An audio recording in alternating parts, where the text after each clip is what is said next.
Labis na tuwa ang naramdaman ng dalawa nang makita at narinig ang iyak ng sangkot. Ito ng ating anak, mahal ko.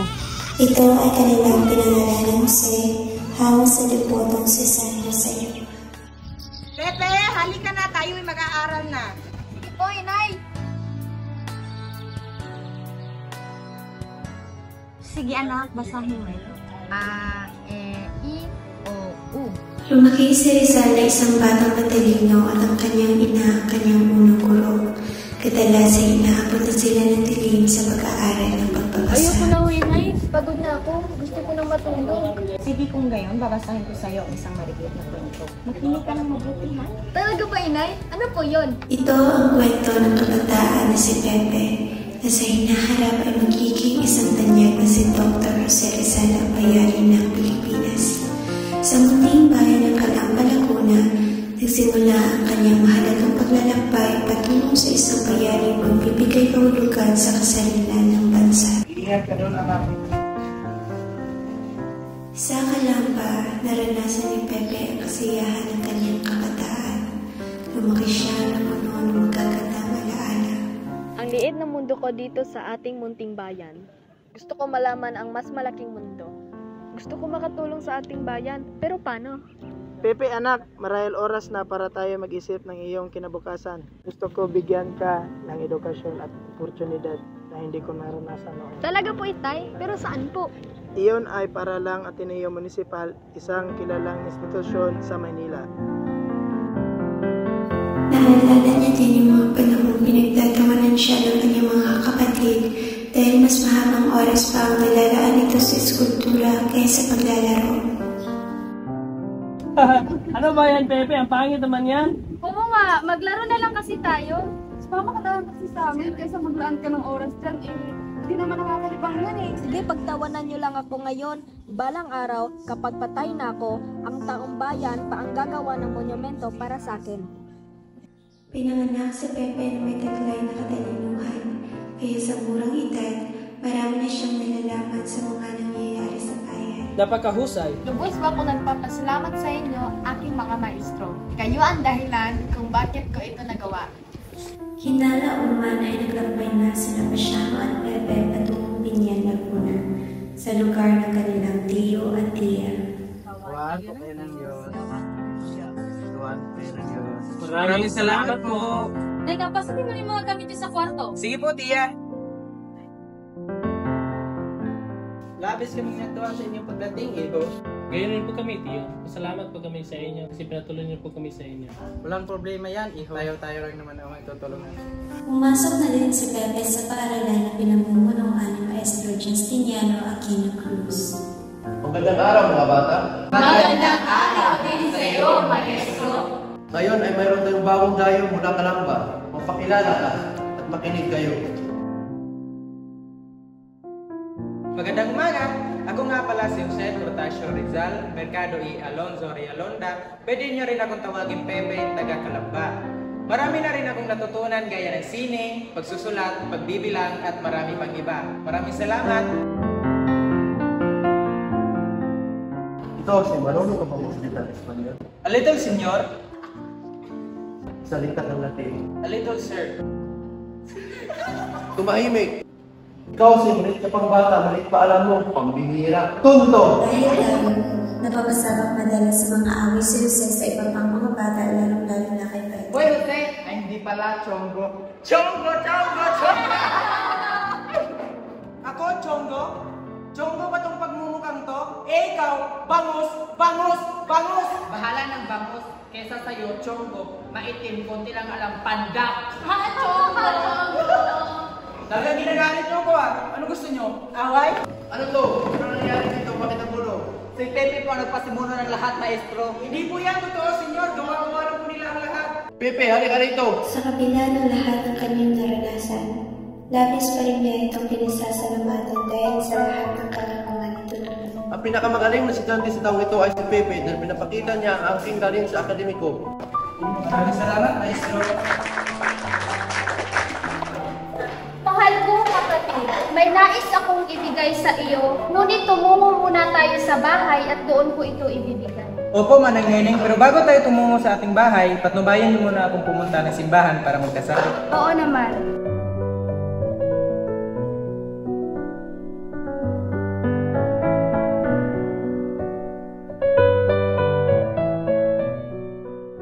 Noong Hunyo, matapos ang pag-asa sa Cavite, pumunta ng Maynila si Jose upang ipagpatuloy ang pag-aaral sa Ateneo Municipal. Jose, kinagagala kong naparito ka.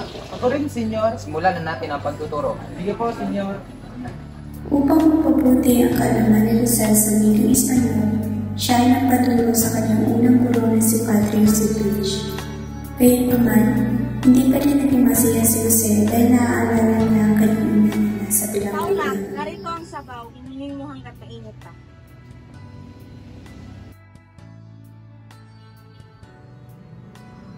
Ano ba itong sabaw na ibinigay mo, Chidora? Parang lasang may lason. Anong pinagsasabi mo? Walang lason ang sabaw na yan. Huwag ka naman kaila. Hindi to balak mo talaga akong patayin. Dahil siguro sa ginawa ko kay Alberto. Guardian Civil. Ha? What? Hindi totoo yan, Paula! Hindi! Alam mo, Inay, ang dami ko sanang sasabihin sa iyo tungkol sa pag-aaral ko. Ang ganda pala dito. Ang dami kong nalalaman kahit bago pa lang ako dito. Dumating din sa Ateneo ang ilang kamag-aral ni Jose. Buenos dias, Jose. Masaya ako nakita tayo ulit. Naririnig kasi namin na maganda ang sistema ng edukasyon dito. Siguradong may malawak kaming matutunan dito. Tama nga lahat ang iyong mga tinuran at masaya ako nga nandito na kayo. Sama-sama tayo magluto. Sa pagtatapos ng pag-aaral ni Jose sa Ateneo, pinagpatuloy niya ang pag-aaral sa medisina sa Universidad ng Santo Tomas. Napakagandang babae. Nais ni Rizal na maging isang tagapagtanggol ng hukuman, subalit ito ay lubos na pintulan ng kanyang ina. Kaya nakapag-desisyon siya na kunin muna pansamantala ang kursong pinayo ng kanyang itay na filosofiya at lahat. Buenos dias, compañeros. ¿Cómo están? Buenos dias, Rizal. Estamos bien. Muy bien, gracias. ¿Cuáles son esas asignaturas, Rizal? Teología, metafísica, filosofía at letra. Mahalaga ba talagang pag-aralan ang mga ganitong bagay? Ang teolohiya ay nagtuturo sa atin tungkol sa relihiyon at moralidad. Ang filosofiya naman ay nagbibigay sa atin ng kaisipan at pananaw sa buhay. At ang letra naman ang papalawak sa ating kaalaman sa mga akda at manunulat. Mayroon ka bang mga plano pagkatapos ng pag-aaral mo dito sa universidad? Oo, bala kong magpatuloy sa aking pag-aaral sa Espanya at Europa. Sa unang taon niya sa Universidad ng Santo Tomas, sabay siyang kumuha ng kursong Land Surveyor sa Ateneo. Hindi na malayang sa edad ng 16, dito rin niya makikilala ang babaeng lubos na nagpapatibok ng kanyang puso. Kaibigan, mari ko bang malaman kung sino ang binibini na katabi ni Lola? Siya ba? Siya ang estudyante ng Lola at siya ang aking kapatid. Mariano, Pepe, nandiyan pala kayo. Ay tagal kong hinintay na ako ay dalawin. Paano po, Lola? Ano po, Lola? Isang napakagandang binibini naman ang iyong katabi, Lola. Mukhang bago sa aking mga mata. Pepe, huwag mong binobola ang aking kaibigan na si Sigonda. Simula nga ng araw na iyon ay napapadalas na ang pagdalaw ni Jose, hindi lamang para dalawin ang kanyang mga kapatid, kundi pati na rin si Sigonda, kaya mas lalong nagkalapit pa ang dalawa. Binibini, nandito ka lang pala. Nais kong iabot sa iyo itong nilarawan ko kango sa iyo. Ako ay namamanghal sa taglay ng talento, Jose. Totoo nga pala ang sinasabi ni Lola. Lagi kang pinupuri noon tuwing tinuturuan niya ako. Salamat, Binibini. Ngunit tayo'y kakakilala pa lamang. Maaari ba kitang gayain pumasyal? Hindi naman ata ako makakatanggi, Ginoo. Nais ko rin maglibot-libot dito minsan.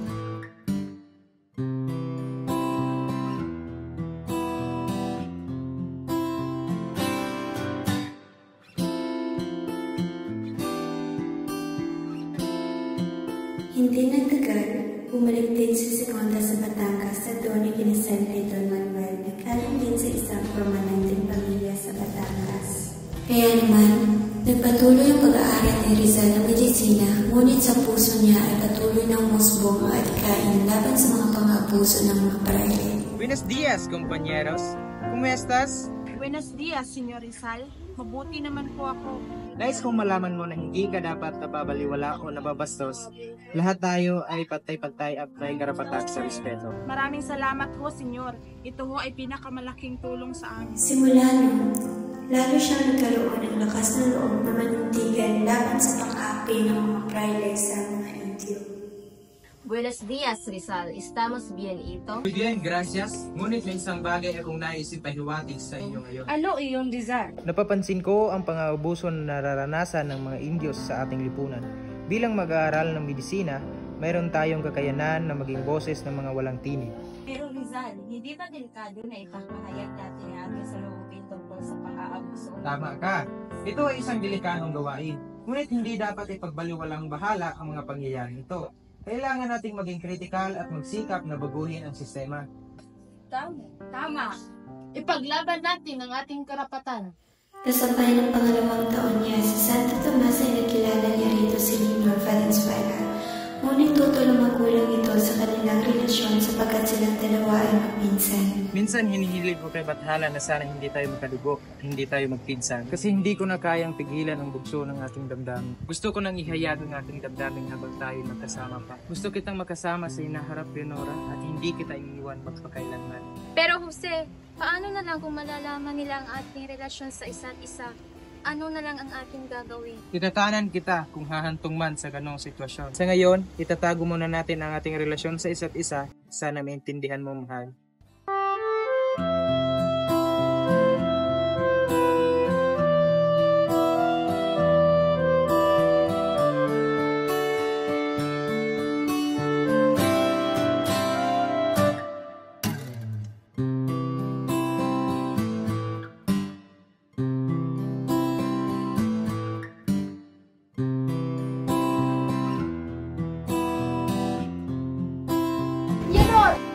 Itigil niyo na ang inyong kahibangan. Hindi kayo nararapat sa isa't isa ni Jose.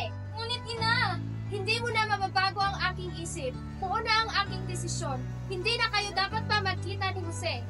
Matapos ang kanilang pag-iibigan, ay tinuon na lamang ni Rizal ang kanyang sakit ng darama sa pag-aaral at pakikipagkalaban sa mga praile. Sa wakas, nakarating na rin ako sa Espanya. Ibang-iba talaga ang bansa ito sa aking bayan. Ramdam ko ang pagiging malaya. Kamusta ka, aking kaibigan? Kinagagala kong makita ka muli. Maging ako rin kaibigan, ay kinagagala kong makita kayo muli. Halina't simulan natin ang ating sanusal. Mahal kong Ama, gusto ko munang humingi ng patawaran dahil sa aking paglisan upang makapag-aral dito sa Madrid. Ako ay maghahanap ng karunungan na makakatulong sa akin sa pagpalaya sa ating bansa. Sa ika-15 ng Hulyo ay maghahanda ako sa aking pag-uwi. Agosto ng kasalukuyang taon ay magkikita-kita na tayo muli. Nagmamahal, Jose. Naghanap na rin tayo ng magkakapaglipan ng Nolibitan Dire. Ang laki ng tipid natin sa Berlin, humingi lamang ng 300 piso para makapaglipan ng 2,000 kopya. Masyado kang nagtitipid, Rizal. Kaya ko namang bayaran kahit sa iba tayo nagpalimbat. Mas mabuti nang makatipid. Makalipas ang ilang buwan, lumabas na sa palimbangan ng akdang Nolibitan Dire. Yola, ang manuskriptong nito ay binibigay ko sa iyo. Salamat sa tulong mo at balang araw masusukli ang demanda. Salamat rin sa pagtitiwala, Rizal. Ilang araw lang ang lumipas nang makabalik si Rizal mula Europa. Pinatawag siya ni Gobernador General Tertero upang pag-usapan ang ukol sa Nolibitan Dire at nilalang. Buenos dias, Rizal. Alam mo naman siguro ang balita tungkol sa iyo. Ayokong makita kang mamatay sa kamay ng mga praile. Ngunit wala naman ako nakitang masama sa aking mga nilimba. Ako man, wala akong nakikita masama sa sinulat.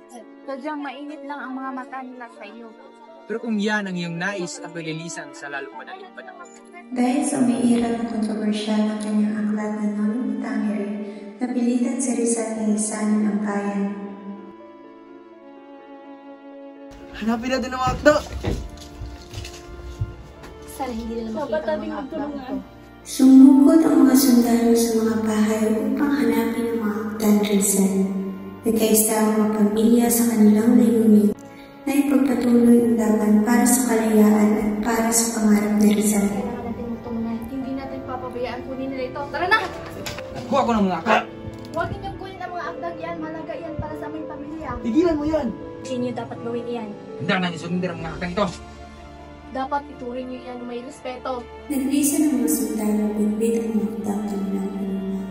Pinipitan ng mga pamilya ang kanilang determinasyon na ipagpatuloy ang laban para sa kalayaan. Subukan mo kung kaya mong gawin. Ang mga akdang yan ay simbolo ng ating kalayaan.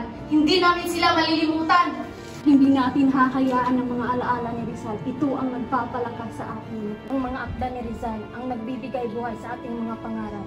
Dapat nating ituloy ang paglaban. Sa kabila ng takot at pangarap, hindi natin kakalimutan ang pagmamahal natin sa bayan. Ikaw, Jose Protasio Rizal Mercado y Alonzo Realonda, ay ipinapatapon sa dapitan sa kaso ng pag-aalsa laban sa Espanya sa simbahan. Ikaw ay mananatili doon sa loob ng 4 na taon sa ilalim ng aking superbasyon. Naunawaan mo ba ang atol sa iyo? Noong ika-3 ng Hunyo, pagkatapos ng isang linggo na siya'y dumating sa Manila, tinatag niya ang Liga Filipina. Ngunit paano ka nakatiyak, Rizal, na tayo ay magtatagumpay sa ating mga plano? Oo, alam naman natin na sila ay makapangyarihan. Ang layunin ng La Liga Filipina ay pag-isahin ang kapuluan at maging isa sa katawan at layunin. Kailangan natin suportahan ang bawat isa at labanan ang anumang pang-aapi sa ating mga kababayan. Ipinaliwanag ni Rizal na ang La Liga Filipina ay naglalayo na buuin ang buong kapuluan at pigisin bilang isa at magkakasundong katawan. Mabuhay ang Liga! Mabuhay ang Pilipinas! Mabuhay! Nakatanggap si Rizal ng liham galing kay General de Pohon, kaya ito'y agad tumungo sa Malacanang. Por favor, Presidente Divino. Sí, General. Su nombre. Jose Protasio Rizal Mercado y Alonzo Realonda. Ah, brillante uno. Hahaha. Seriente. Gracias, General. Bakit ka na parito, Jose? Ako ay iyong ipinatawag, General, at nais ko rin kumustahin ka sa kaso ng aking pamilya. Bakit hindi natin pag-usapan ang koneksyon mo kay Bonifacio? Ngunit, wala akong alam sa sinasabi mo, General. Kung ang pamilya mo ang pag-uusapan, natanggap na nila ang kapatawaran. Ngunit sa kaso mo, hindi ko yun mapapangako. Teniente! Sí, General. ¿Dónde están los papeles y las pruebas?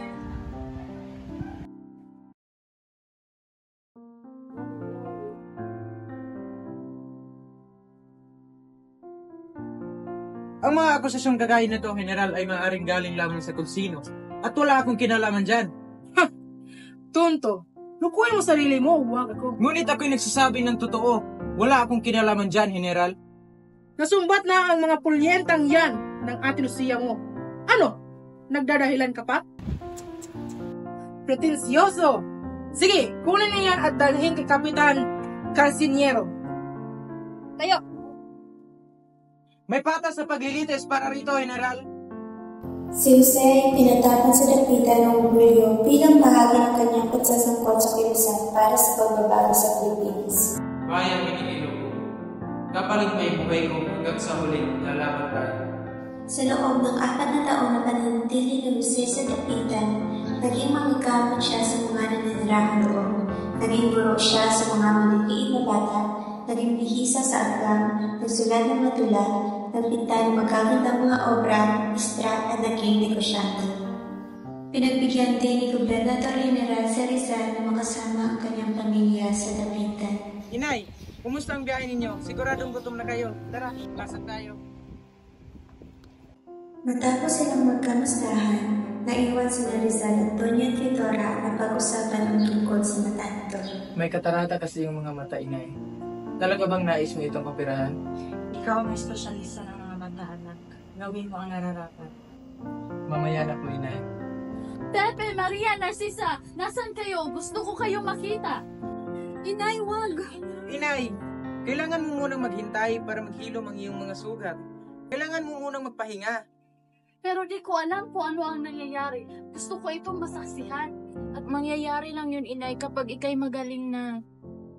Ito ang problema kapag ginagamot ng doktor ang kanyang pamilya. Makalipas ng ilang araw, gumaling si Doña Teodora at nakatanggap siya ng liham galing kay sa Carmina. O aking mahal na anak, gustuhin ko mang manatili, ngunit kailangan kong samahan ang iyong ama para sila'y alagaan. Naintindihan ko, Inay. Pakiusap, halikan mo ang kamay ni Itay para sa amin. At sabihin mo sa kanya na pinagsisihan ko na ang lahat ng problema na idulot ko sa kanya sa kabila ng kanyang pagsasakripisyo. Masama para sa iyo na magsabi ng mga ganyan. Naririnig mo ba ang iyong sarili? Palagi kaming magpapasalamat sa Diyos dahil binigyan kami ng isang matalino na anak. Ikaw at ang iyong mga kapatid ay siyang binigay ng Diyos na malaking biyaya para sa amin. Saan tayo nagpunta? Nandito lang kami para sa iyo dahil mahal ka namin. Mag-ingat ka palagi. Gabayan ka sana ng Diyos. Sana yung makamit natin ang katarungan.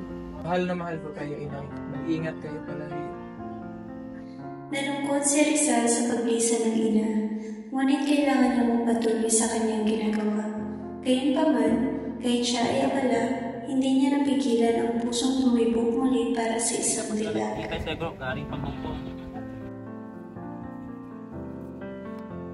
Buenos dias, Dr. Rizal. Ako pala si Manuela Ola. At sumama ko sa kanila dahil akala nila na sa Maynila ang iyong klinika. Nag-alok ako ng aking serbisyo upang sumama rito sa kanila. Doktor, ito po si George Stoffer at ang kanyang anak na si Josephine Bracken. Isang kasiyahan na magkita ka, Josephine. Sir Salva. I hope you could cooperate with me, Doctor. I'll do my best, Mr. Topper. Sa sandaling nakita niya ito, alam niyang siya ay na-love at first sight. Oh, what was that? Seems like a rare species to me. Okay. Sa araw-araw, tanging ikaw ang palagi kong hinangat. Laging tanaw sa'yo ang ilaw na nagsisilbi kong liwanag. Labis ang ngiti kapag ika'y kaharap. Ramdam ko ang pagmamahal. I will be honest to you, Josephine. I cannot cure Mr. Topper because his ailment is unincurable. Oh, what will we do now? I'm really deeply sorry. Okay, it's time for us to go. No, you can't. Jose. I love you, Josephine. From the moment I laid my eyes on you, I knew that this was the woman I intended to spend the rest of my life. I fear that it is only your loneliness speaking. But my love is pure and sure. I have fallen deeply, Miss Josephine Bracken. I love you. I love you too, Dr. Jose Rizal. Mabagal ang ikot ng mundo kapag ika'y nariyan o aking. Mr. Topper, I would like to ask for your daughter's hand. I would like to marry her. Marry her? But she's just only a child. She's 18 and a grown woman, sir. You could not operate with me, and now you're taking the eyes that I have. Well, I have to do this. Papa, no! Hindi kaya makita ni Josephine na nahihirapan ang kanyang ama, kahit naman ay sakit sila. Ngunit hindi akalain ni Rizal na babalik agad ito para sa kanya. What a beautiful. Josephine! Yes, isn't it?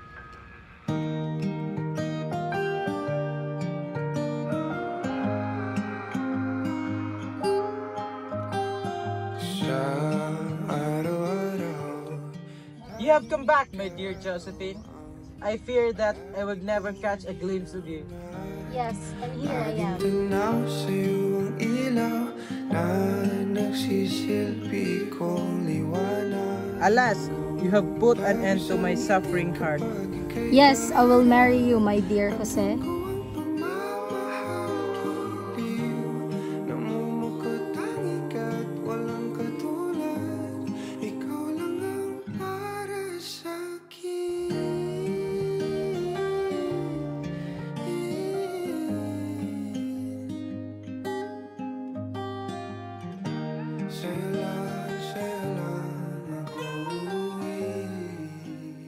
Nabalitaan ni Maria ang tungkol sa pagkikipagrelasyon nito kay Josephine.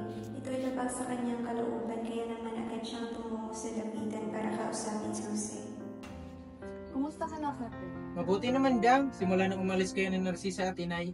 Pero mas mabuti sana kung nandito kayong lahat, lalo na si Inay. Tara, tuloy ka. Dahil ba kay Josephine, ha? Pepe? Ano naman ngayon ga? Mahal ko siya eh. Nasisiraan din na ba, Pepe? Hindi mo ba narinig? Kalating sa buong talisay na isa siyang istorya na ikinadala ng mga prale upang bantayan ka. Biang, mag-iingat ka sa mga sinasabi mo ha. Aanamin ko ang totoo. At pag napatunayan ko hindi na ito totoo, hihingi ako ng pinakamalaking paunahin sa inyong tinatawag na intimate relationship. Pepe, dahil ako mismo ang pipigin nito, naiintindihan mo ba? Biang! Oo, manhit. Ngunit ito'y para sa iyong kaligtasan. Baka magawa ko pagsabihin na hindi nararapat. Mag-ingat ka. Napatunayan ni Maria na walang masamang intensyon si Joseph at Joseph, kaya naman hindi niya nakakalimuto. Bagkus, naging katuwang siya sa pagsasama ng dalawa. Pepe! Pepe! Pumalito ka nga tila si Joseph na mga anak na! Ilis! Kumalma ka nga, Trining. Ano ba't naging doktor ang kapatid mo? Are you just gonna talk there? Abat, bilisan mo't mga anak na si Josephine. Matapos manganak ni Josephine ay isang kakalban-kalban ang kanilang nasaksihan. What a wonderful boy. He is Francisco Rizal Jr. dedicated to my father's Francisco Ricardo. Ngunit hindi maaari. Anak, gumising ka. No! It can't be! My son! Don't leave us! My son! Pepe, ano? Parang hindi. Ang puso ni Rizal ay tuluyang nawasak at puno ng puot at pag-iimpis. Patawarin mo ako't kalungkutan lamang ang naibibigay ko sa iyong ina. Sa kabilang daan ng mga pangyayari, muling sumiklaw ang patriotismo sa puso ni Rizal. Nagpatuloy siya sa kanyang mga proyekto at itinatag niya ang katipunan. Makalipas ang ilang buwan, siya ay napagbintangang nagpasimula ng rebelyon laban sa mga Kastila. Buwan ng Nobyembre na siya'y dinakip at kalulong sa ikalawang pagkakataon sa Fort Santiago. Ang ina yan, isa'y hamang ng taksin. Parusa na yan sa paninirang puri sa simbahan Katolik. Habang nakakulong si Rizal, gumawa ng paraan ng mga otoridad para makakuha ng ebidensya laban sa... Sino kayo? Anong ginagawa niyo? Bitawan mo na po! Huwag ka nang pumalag! Sa sala na mag-iingay! Ano? Magsasalita ka ba o hindi?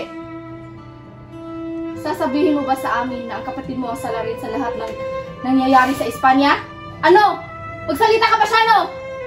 Magsalita ka! Magsalita ka, Pasiano! Magsalita ka! Hindi nagsalita si Pasiano.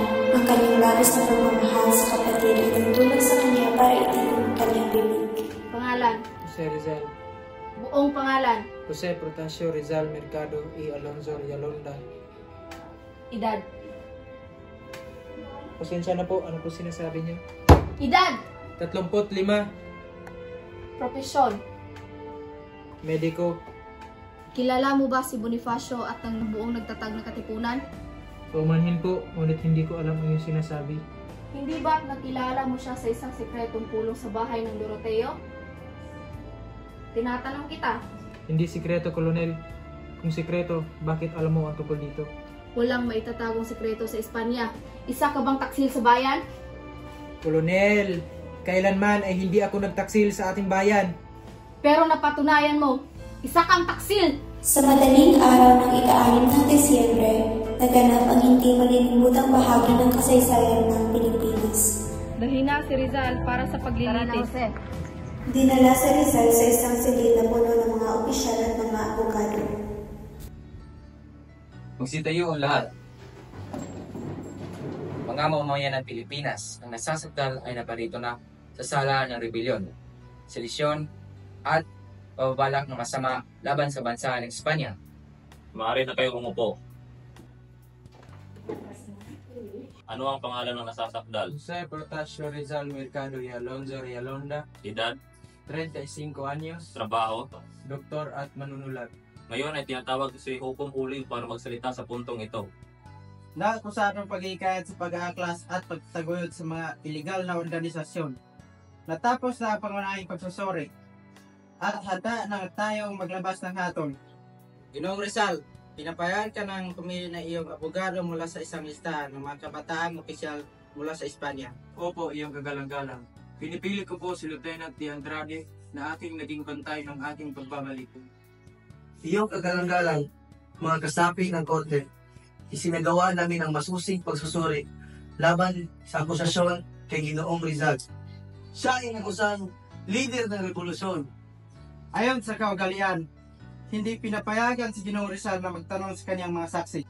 Inyong kagalang-galang, bagamat ako si Lieutenant Tabel D. Andrade, ay ginawa ang lahat sa aking makakaya upang ipagtanggol ang mawala ng kasalanan ni Ginoong Rizal sa buong paglilitis na ito.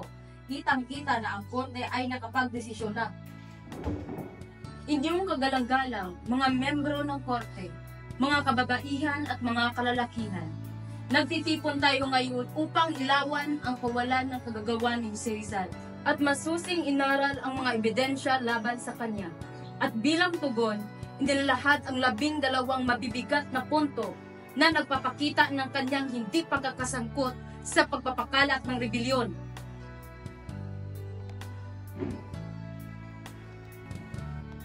Una, ayon kay Pio Valenzuela, itinuturing ni Rizal ang kanyang sarili bilang tagapagtanggol laban sa rebelyon. Lagi niyang ipinapahayag ang kanyang oposisyon sa kaharasan. Ang abogado ng depensa ay nagpapatuloy sa paglalahad ng natitirang mga punto. Inilalabas nito ang kanyang pagsusuri ng 12 punto at ang silong ay napupuno ng damdaming naniniwala sa kawalan ng sala ni Rizal. Sa wakas, pang-12, mga saksi ang nagpatunay na hindi kailanman nagtaguyod ng karahasan si Rizal.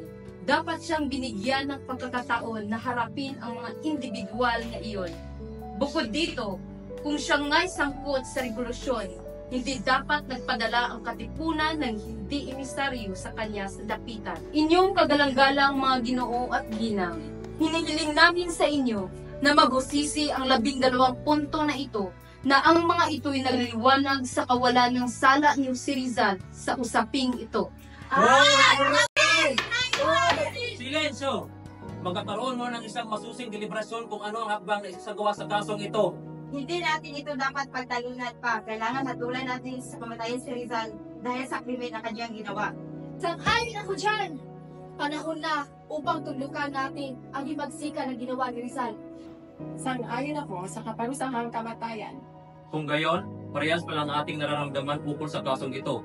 Itutuloy ko ang asistensya kamatayan kay Rizal, Gobernador Pulavia, Kapitan Dominguez. Sumasang-ayon ba kayo sa desisyon namin ito? Abay, oras na para tanggalin sa atin ang das ng Indio niyan. Ngayon, ipapahayag ko na sa inyo ang hatol ng korte.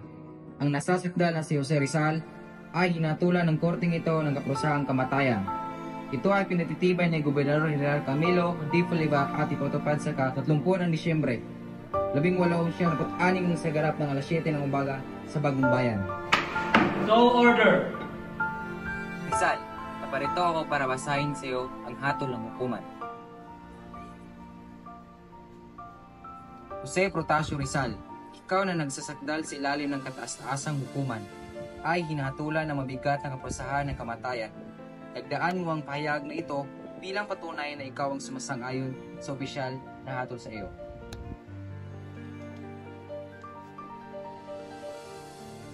Maraming salamat, Kapitan. Lubos kong tinatanggap ang opisyal na hatol na ito. Si Rizal ay nakaupo at nagsusulat sa kanyang lamesa na may ultimo adios. Kanyang tinupi ang liham na kanyang natapos at itinago ito sa lampara. Dumating din sila Doña Tutora at nagtutuloy kay si Rizal. Siya nga po pala nandyan sa labas yung nasisat ang iyong mga pamangkin. Bawal ka mong gulasing anak! Bakit? Por favor, ni Ami hablar con mi familia! Ang aking mahal na anak, hindi makatarungan ang hinahato nila sa iyo. Hindi ako papayag! Ngunit, hindi na ako mababago ang hatol na yun, Inay. Inay, sa oras ng aking kamatayan, ipagtanong na po ang aking katawan sa kadahilanang baka itapon na lamang nila ito sa kung saan. Yan po lamang ang aking huling-hiling, Inay. Pepe, aking anak, gagawin ko ang lahat ng aking makakayan para maayos ang iyong lahat. Maraming salamat po, Inay. Trinidad, may ibibigay ko sa iyo, kapatid. Ano po eh? There's something inside. Maria, ikinagagalak ko. Nais kong ibigay sa iyo itong upuang kahoy. Maraming salamat ako sa ano. Walang anuman. Angelica, kay bilis ng iyong paglakit. Nais kong ibigay sa iyo itong banyan. Gamitin mo ito pala. Maraming salamat po. Makakaasa kayong gagamitin ko ito palagi. Walang anuman, Angelica. Mauricio, ngayon lamang kita nakita mo. Kay bilis na iyong paglakit. Nais kong ibigay sa iyo itong relo at sinturon. Gamitin mo ito at pangalagaan. Maraming salamat po dito. Jack, magagamit ko ito palagi. Maraming salamat, Blessing. Pagpasensyahan niyo na ang regalo na hindi. Paalam aking mahal. Mahal kong Rizal. Paalam. Tanggapin mo itong regalo kong kasalat sa iyo bilang huling alaala mo sa akin. Salamat, Rizal. Dumating na ang sandaling kinatatakutan ng lahat maliban kay Dr. Jose Rizal.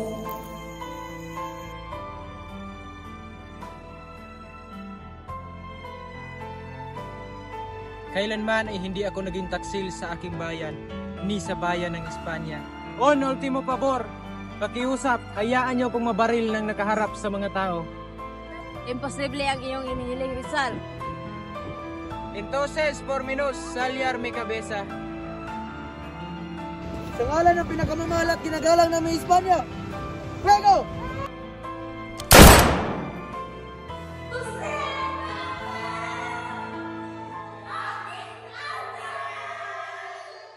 Consumatum este!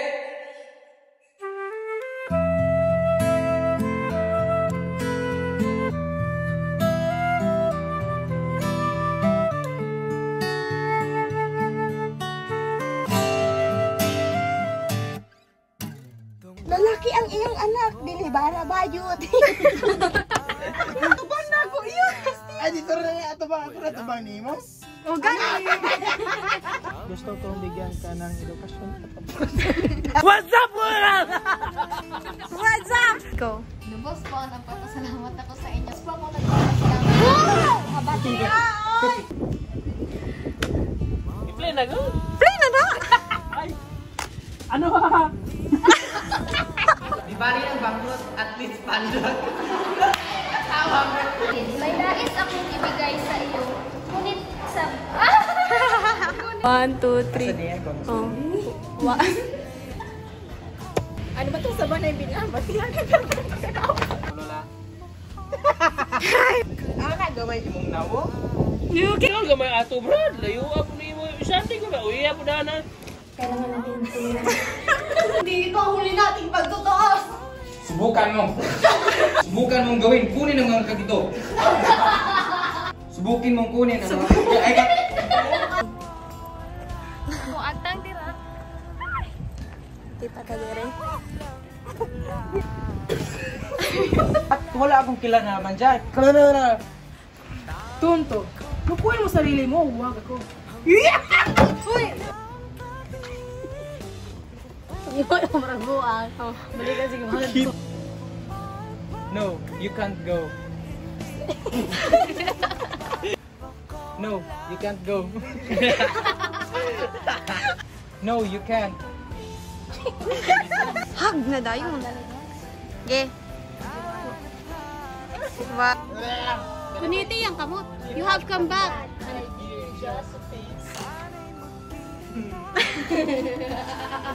I know someone.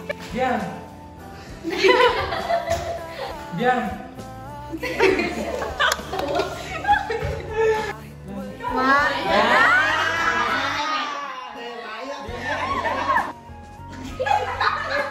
Anaon niya yun.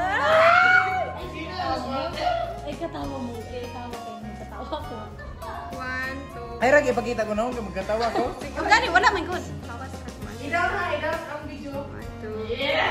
1, 2, 3. Shit.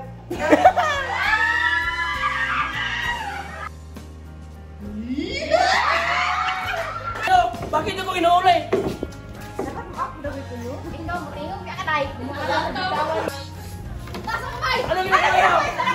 Bakit ako inuulay?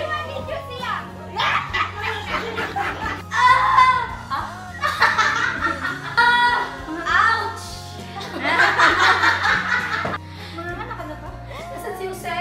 English mo na ito, no? Where's Jose?